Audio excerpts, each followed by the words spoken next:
गरीब असो वा श्रीमंत, प्रत्येकाचाच हा विषय आहे. आपणच आपल्याला अल्पायुष्य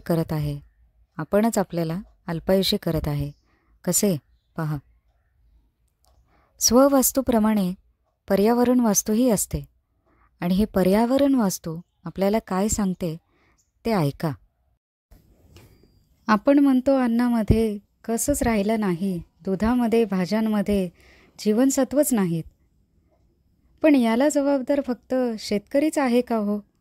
आणि काळी आई आपली ही फक्त शेतातच आहे का हो? आपण जिथे राहतो तिथेही ती आहेच की. बिल्डिंग खाली, हॉस्पिटल खाली, तिथेही ती आहेच की.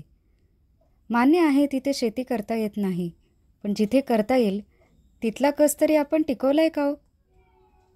वाटेल तिथे कचरा फेकून जमिनीची पोत बिघडत आहे. उद्या सगळीकडे बिल्डिंग उभी राहिल्यावर शेती कुठे करणार आहे? गॅलरीतल्या एवढ्याशा कुंड्यांमध्ये? 4 रुपयाला मिळणारी भाजी आज 40 रुपयाला मिळते. ती उद्या 400 रुपये होईल. मग काय करणार? खरंच कुंड्यांमध्ये भाजी पिकवणार, पण त्यालाही सुपीक मातीच लागते हो. शेतजमिनी विकल्या जाऊन तिथं इमारती उभे राहत आहेत आणि उरल्या सुरल्या मातीवर लोकच कचरा टाकतायत. जमिनीची पोत बिघडतीये. काय खाणार उद्या? सिमेंटचं जंगल की पैशांचा पाऊस?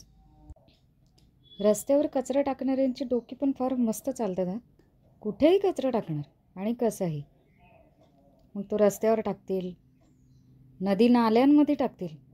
ज्या नाल्यांचं पाणी पुढे फिल्टर होऊन आपल्याच घरातल्या नळांना येतं आणि ते पाणी आपण पितो. हेच त्यांना कळत नाही. कॅनलमध्ये तुम्हाला काय वाटतं, त्या फिल्टर पाण्यामध्ये ते मायक्रो पार्टिकल्स आले नसतील? मग आजारपणं वाढतील, नाही तर काय होईल? म्हणू नका डॉक्टरांच्या फिया भरतो, स्पेशलिस्ट डॉक्टर बघतो. अरे, स्पेशलिस्ट डॉक्टर हा फक्त रोगांवर इलाज करतो, पण आजारी तर आपणच पाडतोय ना. जमिनीची पोत बिघडली, पाण्याचंही तेच, आणि हवेचं प्रदूषण विचारूच नका. धोक्याची पातळी कधीच ओलांडली. कसे मिळणार आपल्या मुलांना दीर्घायुष्य?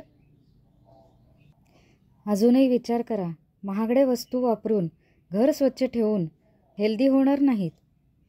ती ज्या समाजामध्ये वावरतायत तोही तितकाच स्वच्छ राखणं हीच आपली जबाबदारी आहे आणि त्याचा विचार प्रत्येकाने केला पाहिजे.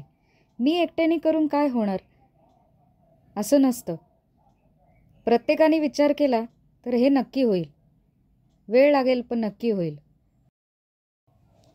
घरातलं काय किंवा दारातलं काय, ओला काय किंवा सुका काय, कचरा कुठलाही असला तरी तो योग्य पद्धतीने डिस्पोज व्हायला पाहिजे.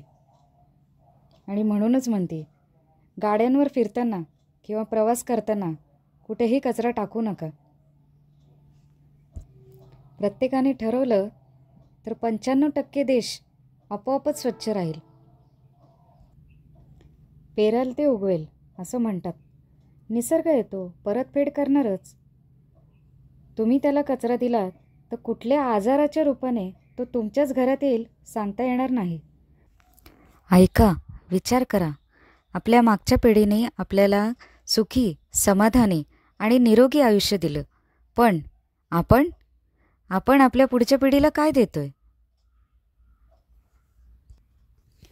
पुन्हा एकदा विचार करा. एक पाऊल स्ववास्तूकडून पर्यावरण वास्तूकडे. शुभम भवतु.